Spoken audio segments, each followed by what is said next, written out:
The Smiling Man. About 5 years ago, I lived downtown in a major city in the US. I've always been a night person, so I would often find myself bored after my roommate, who was decidedly not a night person, went to sleep. To pass the time, I used to go for long walks and spend the time thinking. I spent 4 years like that, walking alone at night, and never once had a reason to feel afraid.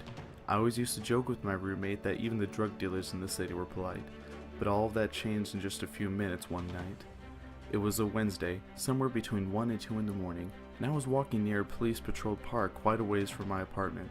It was a quiet night, even for a weeknight, with very little traffic and almost no one on foot. The park, as it was most nights, was completely empty. I turned down a short side street in order to loop back to my apartment when I first noticed him.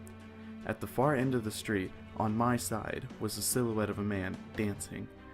It was a strange dance, similar to a waltz, but he finished each box with an odd forward stride. I guess you could say he was dance walking, headed straight for me. Deciding he was probably drunk, I stepped as close as I could to the road to give him the majority of the sidewalk to pass me by. The closer he got, the more I realized how gracefully he was moving. He was very tall and lanky and wearing an old suit. He danced closer still until I could make out his face. His eyes were wide open and wild, head tilted back slightly, looking off at the sky. His mouth was formed in a painfully white cartoon of a smile. Between the eyes and the smile, I decided to cross the street before he danced any closer. I took my eyes off of him to cross the empty street. As I reached the other side, I glanced back, and then stopped dead in my tracks. He had stopped dancing and was standing with one foot in the street, perfectly parallel to me. He was facing me, but still looking skyward, smile still wide on his lips. I was completely and utterly unnerved by this. I started walking again, but kept my eyes on the man. He didn't move. Once I had put about half a block between us, I turned away from him for a moment to watch the sidewalk in front of me. The street and the sidewalk ahead of me were completely empty. Still unnerved, I looked back to where he had been standing to find him gone. For the briefest of moments I felt relieved, until I noticed him. He had crossed the street and was now slightly crouched down. I couldn't tell for sure due to the distance and the shadows, but I was certain he was facing me. I had looked away for him no more than 10 seconds, so it was clear that he had moved fast. I was so shocked that I stood there for some time staring at him, and then he started moving towards me again. He took giant, exaggerated tiptoed steps, as if he were a cartoon character sneaking up on someone, except he was moving very, very quickly.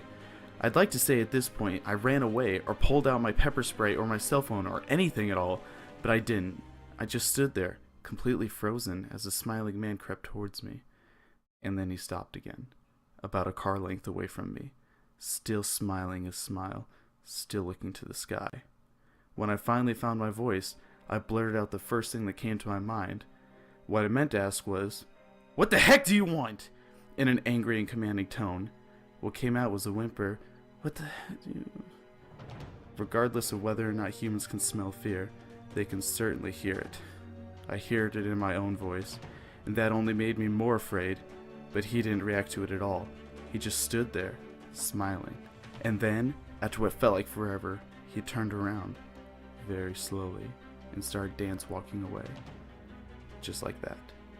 Not wanting to turn my back to him again, I just watched him go, until he was far enough away to almost be out of sight. And then I realized something. He wasn't moving away anymore, nor was he dancing. I watched in horror as the distant shape of him grew larger and larger. He was coming back my way, and this time he was running. I ran too. I ran until I was off of the side road and back onto a better lit road with sparse traffic. Looked behind me then, he was nowhere to be found. The rest of the way home, I kept glancing over my shoulder, always expecting to see his stupid smile, but he was never there. I lived in that city for 6 months after that night, and I never went out for another walk. There was something about his face that always haunted me. He didn't look drunk.